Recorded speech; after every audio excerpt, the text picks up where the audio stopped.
Esse é o Deus a quem servimos, um Pai maravilhoso, como a Fabíola acabou de dizer. Não é verdade? No Dia dos Pais, a gente agradece, a essa relação de paternidade, quando ela é boa. A gente agradece também pelos pais que não estão mais aqui, mas que nós carregamos na memória. Mas nós agradecemos também a esse Pai maravilhoso, que é o nosso Deus. Entre todas as histórias que a Bíblia conta, uma das mais lindas que Jesus conta na Bíblia é essa história de um pai maravilhoso, que pela tradição nós começamos a chamar de a parábola do filho pródigo. Talvez por conta de um excesso de um moralismo diante dos erros que comete um filho mais novo, mas na verdade essa parábola, que nós conhecemos como a parábola do filho pródigo, é a parábola que conta a história de um pai com 2 filhos. O pai é o protagonista dessa história. E eu quero convidar você, então, a abrir a sua Bíblia ou acessar a sua Bíblia em Lucas 15, onde Jesus conta essa história. Jesus, ele está se reunindo com pessoas ditas pecadoras nesse momento, e a questão é a mesma questão que nós ouvimos na semana passada. Os fariseus, eles colocam essa questão, os religiosos da época. Por que que Jesus, ele abraça essa gente? Por que que Jesus se coloca com essas pessoas de reputação duvidosa? Então lá em Lucas 15, você vê logo no começo essa questão. E Jesus conta então 3 parábolas. E a terceira dela, para responder essa questão, é justamente a parábola desse Pai maravilhoso que é o nosso Deus. Lucas 15, a partir do verso 11, depois de Jesus contar 2 parábolas, ele começa contando mais uma história, que diz assim, a partir do verso 11, Lucas 15, a partir do verso 11. Um homem tinha 2 filhos. O mais novo disse ao seu pai: Pai, quero a minha parte na herança. Assim ele repartiu sua propriedade entre eles. Não muito tempo depois, o filho mais novo reuniu tudo o que tinha e foi para a região distante. E lá desperdiçou seus bens vivendo irresponsavelmente. Depois de ter gasto tudo, houve uma grande fome em toda aquela região e ele começou a passar necessidade. Por isso, foi empregar-se com um dos cidadãos daquela região que o mandou para o seu campo a fim de cuidar de porcos. Ele desejava encher o estômago com as vagens de alfarrobeira que os porcos comiam, mas ninguém lhe dava nada. Caindo em si, ele disse: Quantos empregados meu pai tem? Quanta comida de sobra? E eu aqui morrendo de fome. Quantos dos meus empregados têm comida de sobra? Dos empregados do meu pai têm comida de sobra e eu aqui morrendo de fome. Eu me porei a caminho e voltarei para o meu pai e lhe direi: Pai, pequei contra o céu, contra ti, não sou mais digno de ser chamado seu filho, trata-me como um dos seus empregados. A seguir levantou-se e foi para o seu pai. Estando ainda longe, seu pai o viu e, cheio de compaixão, correu para o seu filho, o abraçou e o beijou. O filho disse: Pai, pequei contra o céu e contra ti. Não sou mais digno de ser chamado seu filho. Mas o pai disse aos seus servos: Depressa, tragam a melhor roupa e vistam nele. Coloquem um anel em seu dedo e calçados em seus pés. Tragam um novilho gordo e matem-no. Vamos fazer uma festa e comemorar. Pois este meu filho estava morto e voltou à vida. Estava perdido e foi achado. E começaram a festejar. Enquanto isso, o filho mais velho estava no campo. Quando se aproximou da casa, ouviu as músicas e a dança. Então chamou um dos servos e perguntou-lhe o que estava acontecendo. Esse lhe respondeu: Seu irmão voltou, e seu pai matou um novilho gordo, porque o recebeu de volta são e salvo. O filho mais velho encheu-se de ira e não quis entrar. Então seu pai saiu e insistiu com ele. Mas ele respondeu ao seu pai: Olha, todos esses anos tenho trabalhado como um escravo no teu serviço e nunca desobedeci às tuas ordens.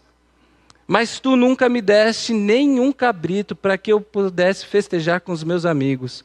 Mas quando volta para casa esse seu filho, que esbanjou os teus bens com as prostitutas, matas o novilho gordo para ele. Disse o pai: meu filho, você está sempre comigo, e o que tenho é seu.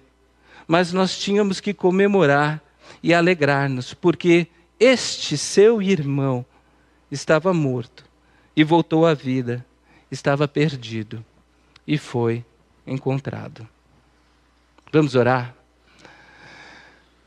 Deus, nós te agradecemos mais uma vez pela oportunidade que o Senhor nos dá de refletir na sua palavra, porque ela sempre tem algo a nos dizer, ela sempre pode penetrar o nosso coração, a nossa mente, o nosso entendimento e nos mostrar caminhos, nos dar respostas diante daquilo que nós estamos buscando, mas sobretudo nos transformar dia após dia. E é por isso que nós cremos e pedimos que o Senhor abra os corações para que eles possam entender, ouvir, acolher e serem transformados pela sua palavra através do movimento do seu Espírito. É no nome de Jesus que nós te pedimos. Amém. Amém. Essas são palavras do nosso Senhor Jesus, nosso Mestre. E essa parábola, como eu disse, começa justamente com uma questão: que Deus é esse que acolhe gente estranha? Que Deus é esse que faz festa para gente esquisita? Sabe, esse Deus chamado de Pai do nosso Senhor Jesus. O Deus a quem o nosso Mestre Jesus nos ensinou a chamar de Pai. Eu já falei sobre essa parábola. Eu acho que quem é de igreja já ouviu sobre essa parábola, essa história que Jesus conta. Mas dessa vez eu gostaria de começar pelo fim e usar inclusive emprestado as palavras do apóstolo Paulo, que diz: aquele que era unigênito de Deus foi feito primogênito de muitos irmãos. Que é uma outra forma, do apóstolo João, que é uma outra forma de dizer assim: somente Jesus tinha o privilégio de chamar Deus de Pai. Mas esse Jesus, que ontologicamente, isso é, que é da mesma natureza de Deus, porque é também o próprio Deus, nos deu a graça de olharmos para esse Deus e chamar e nos referirmos a esse Deus como um Pai maravilhoso. Por quê? Então, a grande questão é por que Deus, o nosso Pai, que Jesus nos ensinou a chamar, acolhe gente assim? Essa é a questão que esses religiosos estão fazendo, porque ele acolhe essas pessoas tão diferentes, essas pessoas com condutas tão questionáveis. Por que esse Deus acolhe gente assim? E eu acho engraçado essa questão, porque às vezes as nossas perguntas revelam um pouco da imagem que nós construímos e temos sobre Deus. E que às vezes a gente nem tem coragem de falar. Porque quando alguém pergunta por que Deus acolhe gente assim, gente desse tipo, esse alguém, provavelmente na sua cabeça, tem uma imagem de Deus como uma espécie de um sujeito muito rigoroso, que tem um critério muito rígido para determinar quem pode se aproximar dele e quem não pode, e quem deve se afastar dele. Quer dizer, um Deus que permite que algumas pessoas consideradas de uma boa conduta moral podem se aproximar dele, e outras pessoas com questões na sua vida consideradas impuras, elas precisam continuar afastadas desse Deus.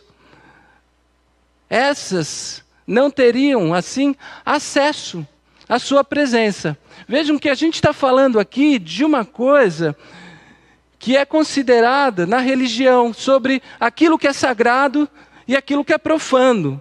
A gente tende a considerar sagrado tudo aquilo que a gente precisa se aproximar, mais ou menos, com um certo ritual, de uma certa maneira específica. E profano, tudo aquilo que não precisa de nenhuma preparação, de nenhum ritual. Não é? E é engraçado como que para muita gente, Deus é esse sujeito que considera algumas pessoas se aproximando nesse ambiente sagrado e desconsidera outras pessoas que são consideradas dentro de um ambiente profano. Então Deus parece que separa gente de gente. Essa é um pouco a ideia desses fariseus. E eles então se perguntam por quê? Por que Deus? Por que Jesus se senta com esse tipo de gente? Né? Quer dizer, é como se Deus dissesse, olha, lamentavelmente você não tem condições de me chamar de pai. Mas você outro sim, porque você tem uma vida legal. Entende? Essa é uma ideia que coloca Deus, o Deus de Jesus, num lugar em que ele nunca esteve. Nunca esteve. Um lugar que talvez nós, seres humanos, crentes, ocupemos algumas vezes. O lugar de separar pessoas de pessoas. Mas Deus, ele vê de outra forma. Deus nos vê a todos como filhos e filhas e ponto. Ponto.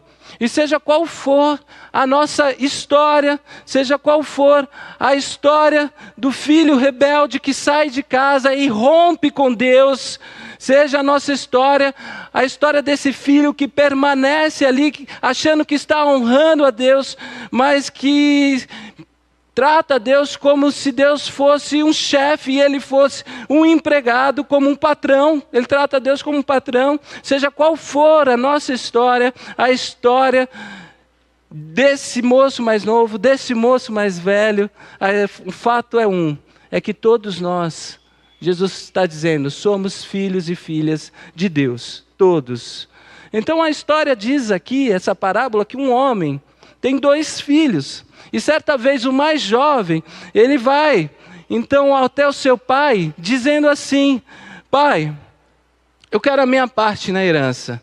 Que é justamente uma outra forma de dizer para o seu pai, para mim você morreu. Eu não quero mais me relacionar com você. Eu não quero mais me relacionar com essa casa. Eu não quero mais me relacionar com essa família. Eu quero só a parte da minha herança. Então o filho mais novo, num determinado momento da vida, resolve viver a sua história rompendo com um dos vínculos mais viscerais que nós temos, né, ou que qualquer pessoa pode ter, que são os vínculos com as figuras parentais. E eu sei que todo mundo na vida precisa se emancipar, precisa viver esse caminho de emancipação. A gente sabe. Quando a gente é criança, a gente anda de mãos dadas com os nossos pais, com o nosso pai, com a nossa mãe. Depois a gente vira adolescente, né? E aí quando a gente é adolescente, a gente já não quer muita companhia. A gente sabe que a gente consegue fazer muita coisa sozinho, mas depende do pai. Então a gente começa a dizer, pai, será que você pode me levar só até ali? A gente olha o nosso núcleo de amigos, a gente fala, pai, mãe, você pode ficar aqui, não precisa ir até lá, me levar. Quer dizer, a gente depende de uma carona, a gente depende de questões financeiras, mas a gente coloca alguns limites. E aí depois a gente vira jovem. Né? E quando a gente vira jovem, a gente descobre, por exemplo, que o pai e a mãe não precisam levar, mas se eles levarem, legal, a gente economiza no táxi, a gente economiza no Uber, né? Então se eles puderem levar, tudo bem, a gente pega carona, né? Porque a gente já não é mais como um adolescente, que não quer de jeito algum a presença do pai e da mãe em alguns lugares, mas a gente vai seguindo o nosso caminho como jovem, até que a gente se torna adulto. E a gente percebe que aquele lugar dos pais, aquele ninho, né, embora a gente tenha se emancipado, embora a gente já tome as nossas próprias decisões, a gente já tenha a nossa própria vida, aquele lugar é um lugar gostoso de ser visitado. Né, porque todo mundo sabe o aconchego que há no colo de um pai e de uma mãe. Não é verdade?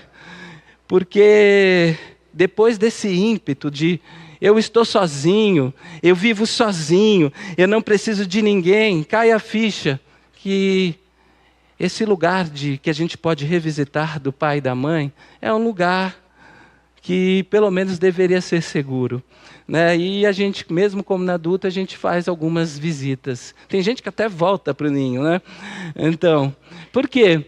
Porque emancipação faz parte da nossa história. A gente precisa se emancipar, não é? Mas se emancipar de forma madura, né? Dessa relação de viver a sua emancipação reconhecendo o valor de cada coisa. E não se emancipar como esse sujeito está fazendo aqui nesse trecho, né? Para mim, o Senhor já morreu.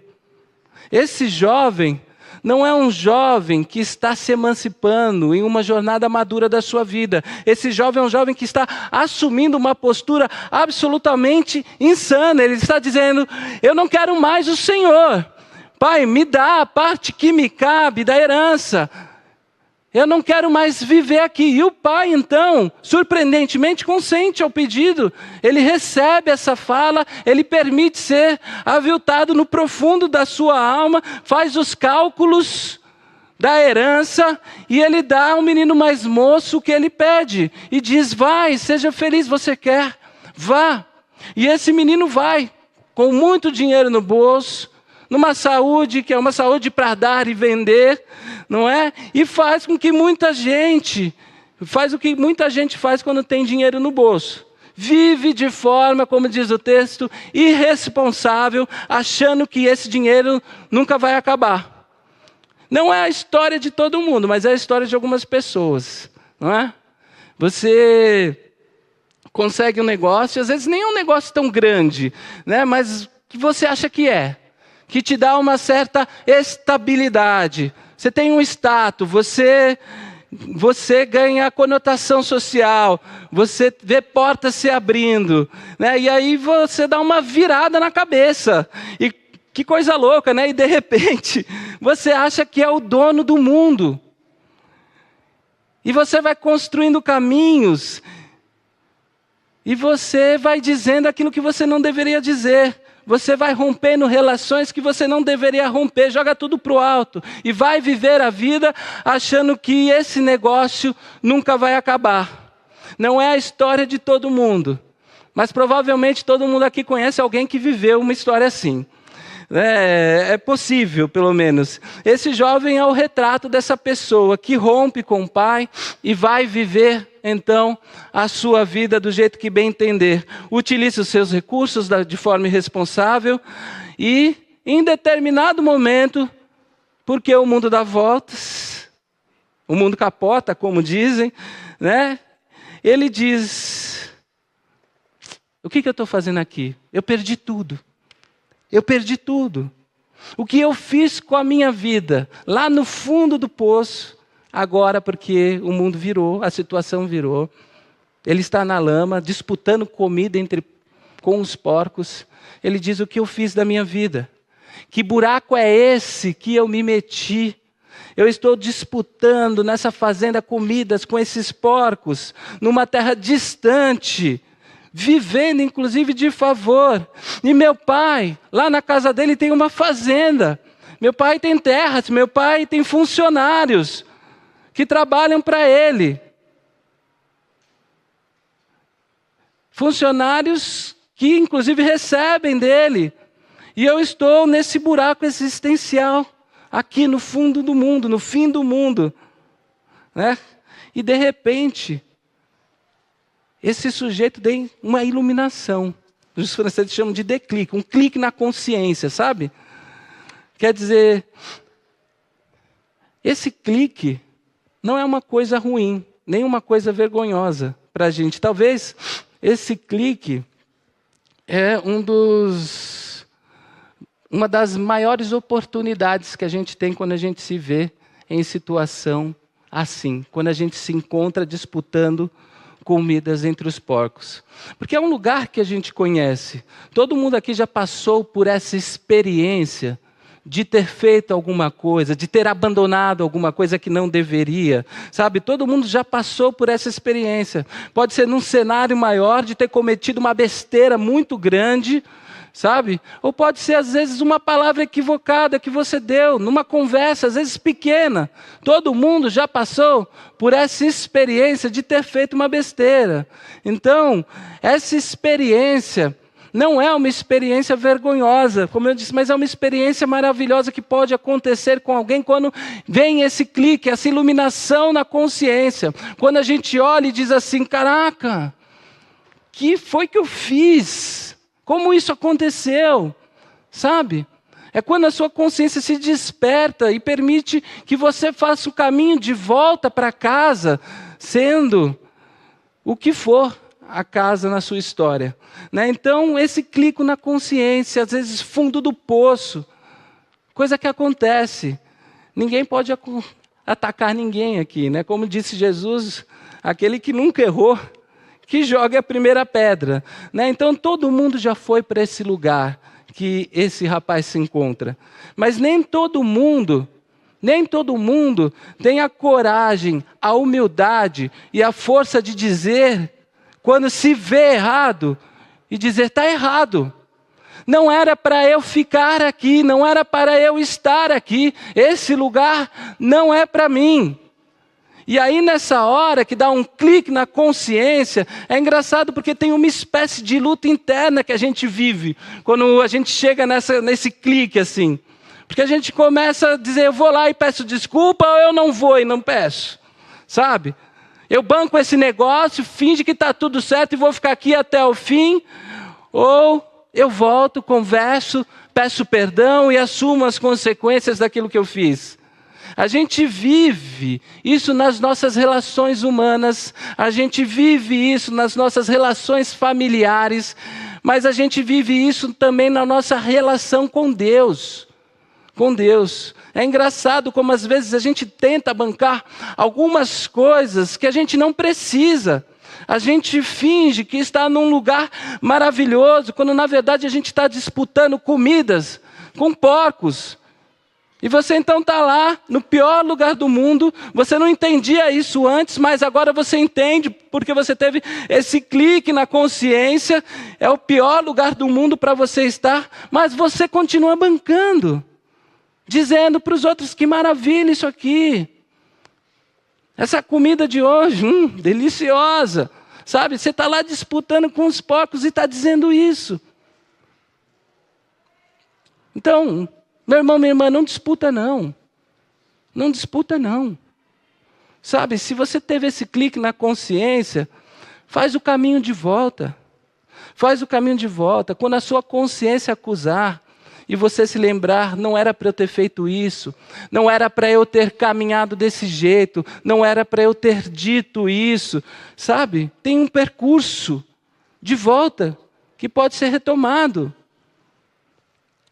E esse percurso de volta é o caminho de um recomeço da vida, que é o recomeço da história da vida desse jovem, que sai de casa, gasta tudo que tem, mata o pai.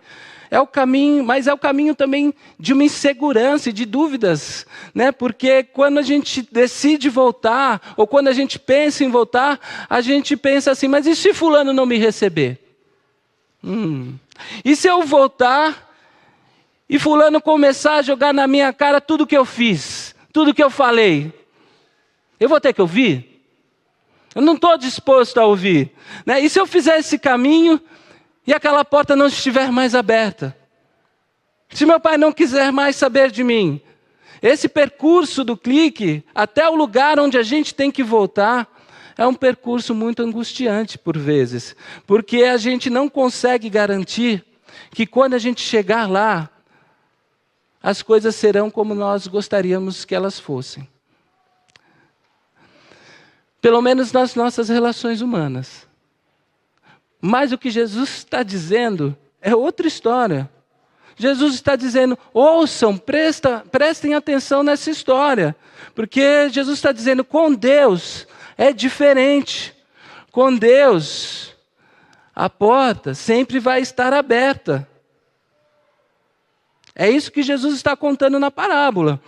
Enfim, esse camarada então pensa nesse discurso, nesse texto, e pensa assim: eu vou voltar, vou falar para o meu pai: pai, pequei contra os céus, contra ti, não sou digno de ser chamado teu filho, já perdi o anel que estava no meu dedo, que era um sinal e a representação do selo de filiação, eu já torrei toda a grana, eu não estou aqui para ser recebido como um filho, eu estou aqui para ser recebido como um empregado seu. Esse é o discurso que ele está preparando na mente. É isso que o texto diz. E se o Senhor puder, me trata como um seu empregado. Então esse sujeito está pensando assim: eu nem vou disputar o lugar que eu tinha antes. Eu só vou tentar sair dessa situação para ir para uma situação um pouquinho melhor, uma situação menos pior, sabe? E se ele topar, meu pai, beleza. E aí ele volta, ensaiando esse discurso: pai, pequei contra o céu, pequei contra ti, não sou mais digno de ser chamado seu filho. Enfim, ele começa a ensaiar um discurso. E a gente ensaia discursos quando a gente está nessas situações, não é? A gente fala: o que eu vou dizer? Né? Eu acho engraçado como a gente ensaia discurso para as relações que deveriam ser íntimas e informais, né? Quer dizer, que são os ambientes da relação de intimidade que a gente vive. E a gente ensaia discurso para falar com o nosso pai. Quem ensaia discurso para falar com o pai e com a mãe? Sabe? Eu não sei, eu fico imaginando as meninas, porque elas às vezes fazem isso, né? Quando fazem alguma coisa errada. Eu tenho 2 filhas, para quem não conhece, de 10 e de 8. E às vezes quando elas vêm com um discurso, ou quando querem alguma coisa, ou quando fizeram alguma coisa errada e caíram, tiveram um clique da consciência, elas ensaiam o discurso já. E vêm contando uma história. E sabe o que a gente fala? Fala logo o que vocês querem, não é? Vai, resume, o que vocês querem? Fala logo, porque você não precisa ensaiar discurso para mim. Eu te conheço, né? Eu já estou vendo que o discurso está ensaiado. Enfim, esse sujeito, ele está lá, voltando para casa, tomando o rumo de volta, ensaiando o discurso, sem saber como vai ser esse reencontro. E quando ele chega ali, perto do portão, Jesus diz na história que o pai estava ali no portão, olhando de longe. Avista esse menino e sai correndo ao seu encontro, abraça e o beija, porque ele está voltando para casa. E se a história acabasse aqui, ela já seria maravilhosa, não é mesmo? Essa história já seria maravilhosa, porque Deus se apresenta nessa história. Lembra qual que era a pergunta? Por que você se reúne com esse tipo de gente? Deus se apresenta nessa história como um pai que corre na direção do seu filho que está perdido em sua história, sujo, envergonhado, para acolhê-lo com seu amor, com a sua graça e com a sua bondade. Porque Deus, segundo Jesus, é como um pai que, por mais que ouça os piores insultos, um desejo de morte vindo do seu filho, pedindo para adiantar sua herança. Um filho que sai de casa revoltado, porque em sua juventude acha que pode viver sozinho e sem ninguém. Deus ainda assim acolhe qualquer filho e filha que queira voltar para os seus braços com a consciência de que não há melhor lugar no mundo do que a casa do nosso Pai. Esse lugar de acolhimento. Então, se a história fosse até aqui, ela já seria incrível, porque Deus é um pai que olha para mim, um pai que olha para você, na nossa sujeira, e sempre que necessário, Ele nos diz: vem aqui, cara, eu vou te dar um abraço. Vem aqui, filha, eu vou te dar um abraço. E corre na nossa direção. É mais ou menos o que o salmista do Salmo 23 diz. A gente pode até se afastar, mas a bondade e a misericórdia, elas me perseguirão. Elas vão me perseguir, eu estou sendo perseguido por bondade e graça. Deus é esse Deus que vem ao nosso encontro. E Deus não espera o filho chegar, não. O texto diz, Jesus diz que ele corre. E a história pode até parecer simples para a gente, né? Porque para a gente A gente hoje, na nossa sociedade, a gente já tem uma relação mais informal com os nossos pais. Mas para o contexto de Jesus, isso aqui é uma revolução. Porque essa relação informal que a gente tem na nossa sociedade, às vezes tira alguns detalhes da percepção que a gente poderia ter por esse texto. Porque um pai, naquele contexto, nunca correria atrás do seu filho, em direção do seu filho. Sobretudo um filho que formalmente rompeu o vínculo familiar com ele. Mas Deus, Jesus está dizendo, Deus é um pai diferente de todos os pais que a gente pode conhecer. Do melhor ao pior, não importa. Deus é como um pai que corre em direção de uma gente que desejou a sua morte, que desejou não viver mais com ele, que disse para ele, eu nunca vou voltar para cá. Mas Deus diz, tudo bem, eu vou ficar aqui. Eu estou esperando você no portão, se você quiser voltar. E Deus é esse pai que acolhe os insultos, que ouve os insultos e diz, tudo bem, meu filho, minha filha, eu te amo, isso não vai mudar. É profundo. Porque esse pai corre na direção desse filho, e quando o pai corre e encontra esse filho começa a fazer o quê? O discurso que ele ensaiou, não é? Depois você olha no texto, é interessante os detalhes do texto, porque são muito bonitos. Porque Jesus, quando conta que esse filho se encontra com o pai, ele diz que o filho começa a dizer, pai, pequei contra os céus e contra ti. Não sou digno de ser chamado seu filho. Mas ainda faltava um pedacinho do script aqui da história que ele ensaiou. Mas o texto não diz. Né? O script dizia que ele ensaiou o discurso. E disse, quando estava ensaiando, trate-me como um dos seus empregados. Mas se você olhar no texto, esse finalzinho do discurso ensaiado, não aparece na conversa do pai com o filho. É como se o pai tivesse dito assim, para de falar besteira. Interrompe o filho, para de falar besteira. Pessoal, churrasco hoje, hein? Pega o anel, pega a sandália, pega a roupa, a melhor roupa. O pai nem deixa ele acabar de falar. Porque Deus é esse pai maravilhoso que não dá bola para os nossos discursos insanos. Que empregado que você é, meu filho. Que trabalhador. Você é meu filho, você é minha filha. Você sempre será meu filho, você sempre será minha filha.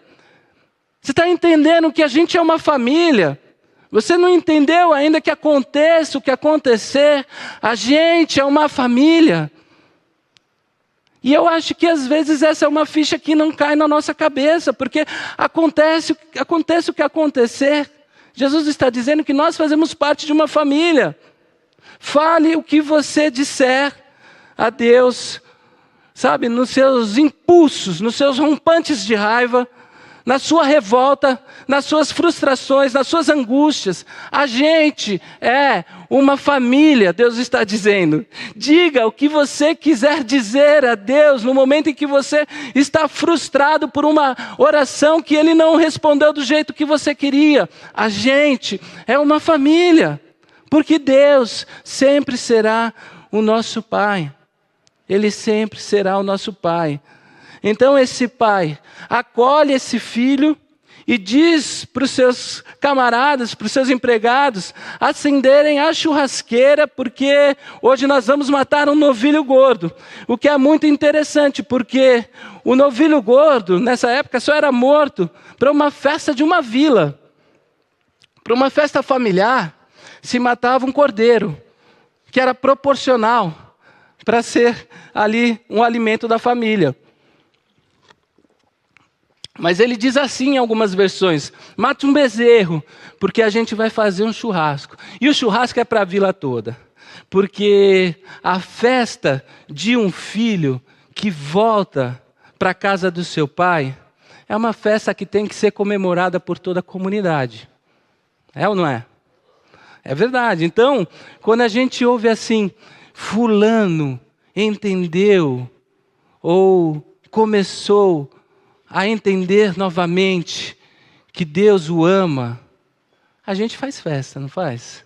Quando a pessoa descobre esse amor de Deus que nos abraça e nos acolhe antes de qualquer coisa, a gente faz festa, porque a festa de um reencontro com um filho perdido, com um pai, é uma festa. E todo mundo pode fazer parte dessa família. É isso que o pai está dizendo, né? Para o seu filho, quer dizer, é isso que Jesus está dizendo através da história. Ou pelo menos, é isso que nós deveríamos dizer a todos: todo mundo pode ser filho e filha de Deus. Todo mundo pode participar dessa festa. Mas não é tão simples assim, né? Porque tem gente que está do seu lado, mas deveria estar do lado de lá, né, Antônio? Antônio gosta de Legião. É uma música do Legião que eu acabei de citar. Estava tocando hoje de manhã. Porque esse pai tinha outro filho, que viveu do mesmo lado, mas que estava do outro lado. Era o filho mais velho. E quando houve aquele barulho, aquela música, aquela festa, aquele churrasco acontecendo, 11 horas, numa terça-feira de manhã, ele diz: que coisa é essa na fazenda do meu pai? Hoje é dia de trabalho, não é dia de festa. Vai lá na casa do tio Lila, 11 horas, às vezes tem churrasco. Durante a semana. É dia de festa. Ele está batendo lá e está falando: ei tio, é dia de festa, vamos trabalhar. Dia de trabalho, vamos trabalhar, não é dia de festa não. Então ele chama um dos empregados do pai e diz assim: o que está acontecendo? Que zona é essa aí? E aí o empregado diz: então, sabe seu irmão maluco? O cara chegou aí, meu. O cara voltou. Sabe aquele cara que envergonhou toda a sua família, o nome da sua família, e disse assim em alto e bom tom: todo mundo da vila sabe, eu quero que o senhor morra, eu quero minha parte na herança, não quero mais saber do meu irmão. Sabe esse cara? Então, ele voltou e seu pai mandou matar um bezerro e fazer um churrasco para a vila toda, fazendo festa. Todo mundo convidado, e é pensão completa, pode vir, open bar. Né? E aí esse irmão, quando ouve essa notícia, ele tinha algumas possibilidades de reação. Eu fico pensando, ele podia reagir de várias maneiras. Ele podia, por exemplo, ele podia falar: que coisa linda, eu estava com saudade do meu irmão. A gente briga, mas se ama. Você nunca ouviu isso? Né, sabe? Né? Se matam, mas quando um está ausente do outro, eu não sei, eu estou vivendo isso um pouquinho em casa, assim, brigam, mas como uma está em outro lugar, na casa de um avô, na casa da avó, cadê a irmã? Sabe? Briga, mas se ama. Né? Cadê meu irmão, pai? Ele podia ter perguntado. Ele poderia ter reagido também: não sei não, essa história está meio estranha, eu vou conferir o que está acontecendo. Mas ele resolve reagir de outra forma. A história diz: ele fica ali, resoluto, né, bancando, para que todo mundo ouvisse que aquilo era uma loucura. Isso é uma loucura. E a forma de dizer isso, que aquilo era uma loucura, foi justamente de dizer: eu não participo dessa festa. Dessa festa eu não participo. Não contem comigo para isso. Não vou para o churrasco, não entro, não quero saber. Esse cara nem é meu irmão morreu. Isso é problema do Senhor. Ele não é mais o meu irmão. Ele rompeu com todo mundo aqui, você se esqueceu? E aí o servo vai para o pai e diz: Senhor, ele está ali resistindo, não quer participar do churrasco. E o pai cede para ir ao seu encontro. Por quê? Porque Deus é um pai muito paciente. Deus é um pai muito paciente. Fala se é verdade ou não. Eu não sei, né? Você nem precisa pensar no irmão mais velho. Pense em você, nem nos outros. Pense em você. Deus não tem paciência com você? Eu não sei, quando eu me olho no espelho, assim, quando eu me vejo, quando eu olho para a minha história, algumas coisas que eu pedi, ou às vezes até no momento eu falo: nossa, o que eu estou pedindo para Deus? Eu acho que Deus às vezes ouve assim e fala: sério, André? Você está pedindo isso mesmo? Vai falando. vai falando. Né? Deus é um Deus paciente. Ele vai ouvindo. Né? Então o pai, é isso que Jesus está dizendo, vai lá e sai da festa para falar com seu filho mais velho. O que está acontecendo, filho? E o cara, ó, pira, né? Ele diz, olha, todos os anos eu trabalhei para o Senhor sem fazer nada errado. Nada, nada. O Senhor nunca matou uma ovelhinha. Eu nunca comi uma carne de cordeiro nessa casa, nem uma paleta, nem uma picanha. Foi só churrasquinho, espetinho de R$1, sabe? Nunca teve picanha aqui. Agora vem esse teu filho. O teu filho. É engraçado, né? Essa fala, o teu filho. É engraçado porque quem é pai e mãe aqui, sabe que essa fala, o teu filho, tua filha, a gente usa quando a gente quer se livrar de um problema, jogar para o outro, para o cônjuge, né? Então a gente fala, aí ó, tua filha. Ou quando a gente quer acusar o cônjuge, né? E vê que a criança fez algo errado e fala, filha do papai, filha da mamãe, né? Olha aí, teu filho, tá vendo o que ele está fazendo? E é essa fala que ele faz para o pai, o teu filho. Eu trabalhei todos esses anos aqui e vem agora o teu filho. Como assim teu filho? No último verso desse fala, é teu irmão, cara. Não é só meu filho, é o seu irmão. Teu irmão. Você pode gostar ou não gostar, mas quem chama Deus de pai não tem direito de escolher o irmão ou a irmã que vai ter. É teu irmão, é tua irmã. Problemático, né? Então, teu irmão. Colérico, né? Então, teu irmão. Traz conflito, dá problema, né? Então, é teu irmão. Porque a igreja é uma família de gente problemática. Não sei se a gente já entendeu isso. Porque todo mundo tem seus problemas. Ou você acha que problemático é só uma pessoa que está lá fora? Você acha que passou daquela porta, você não tem mais problema. Você não tem mais coisas para tratar, conflitos, coisas para curar em você. Não, todo mundo tem. Todo mundo tem. Aqui a gente se ajuda mutualmente, cada um nos seus problemas, cada um nas suas limitações, nos seus conflitos, exercendo inclusive paciência. Mas vem esse teu filho, né? E mais, se a gente voltar mais assim na fala desse rapaz, ele fala, todos os anos eu tenho trabalhado aqui com o Senhor e o Senhor nunca fez nada para mim. Esse cara está na casa do pai, bonitinho, de roupinha limpa, anel no dedo, sem nunca ter tido coragem de sair. Mas ele está tão perdido quanto aquele que quis matar o pai e saiu. Porque ele está vivendo todos esses anos na casa do pai, como se ele fosse um empregado do pai. E é engraçado como tem gente que se relaciona com Deus assim ainda hoje. Sabe, como se Deus fosse o nosso patrão. Como se Deus fosse o superior de uma empresa, que manda na gente, que pode mandar a gente embora em qualquer momento. Sabe?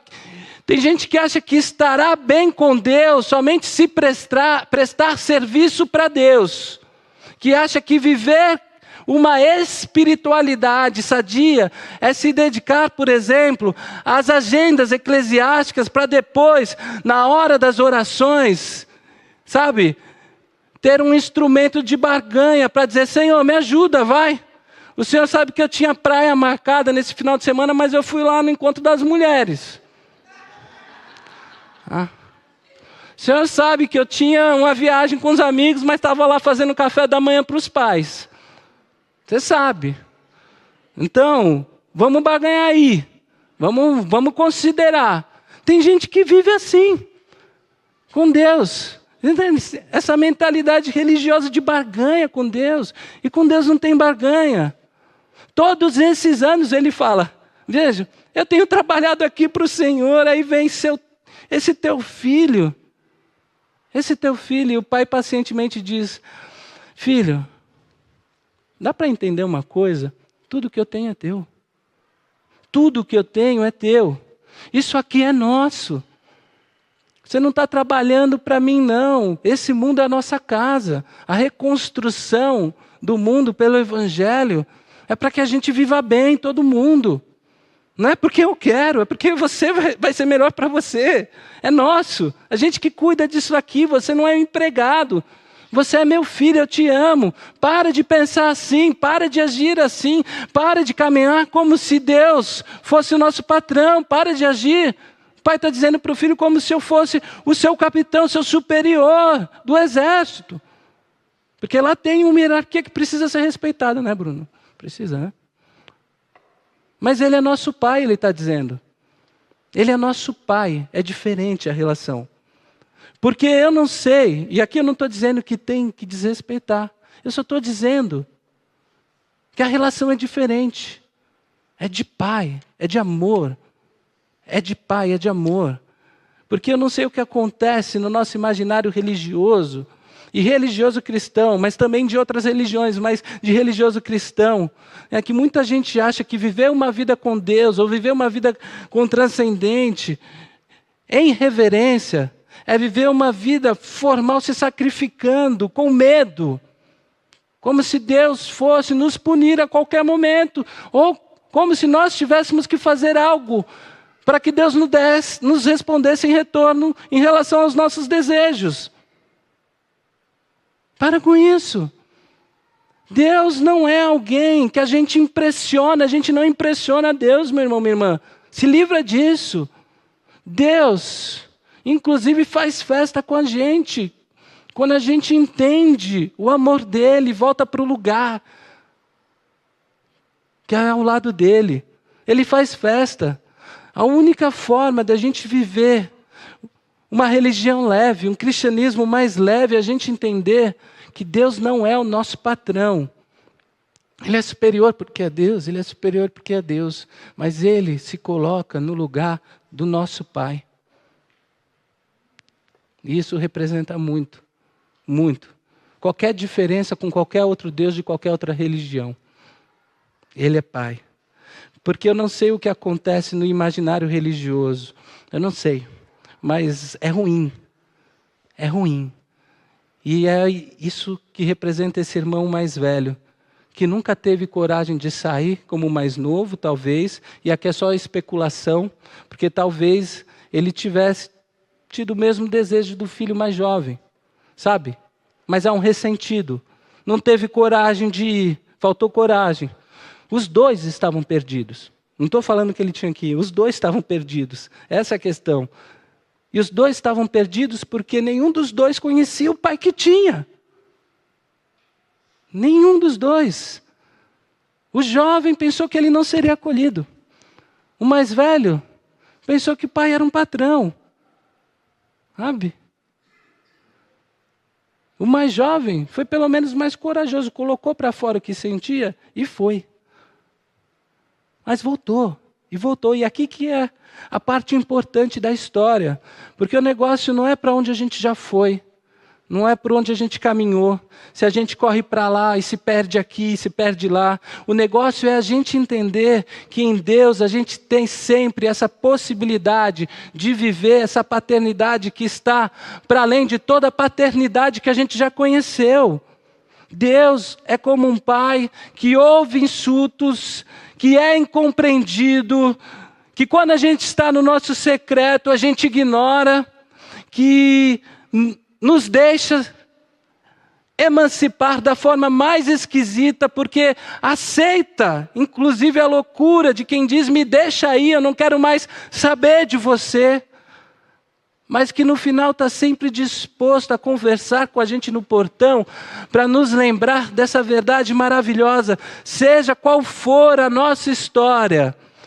Se somos todos filhos e filhas amadas do Senhor, nós podemos ser acolhidos a qualquer momento por Ele. Não importa.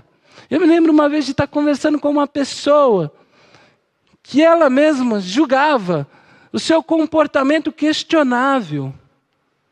E essa pessoa, ela chegou no momento e eu disse assim: e o que você acha que Deus pensa disso? Eu disse disso. E ela respondeu sobre ela: eu acho que Deus não me ama mais. Sabe? E essa mentalidade, por mais que a pessoa se veja num lugar afastada de Deus, desconhecendo o Pai que tem, que pode acolhê-la a qualquer momento, faz com que ela se distancie ainda mais. Então eu queria lembrar você, nessa noite, nesse Dia dos Pais, que seja qual for a sua história, você é um filho e uma filha amada de Deus.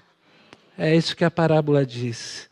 E esse é um dia de festa para você, talvez, porque você talvez tenha a alegria de desfrutar de uma boa paternidade na sua relação familiar.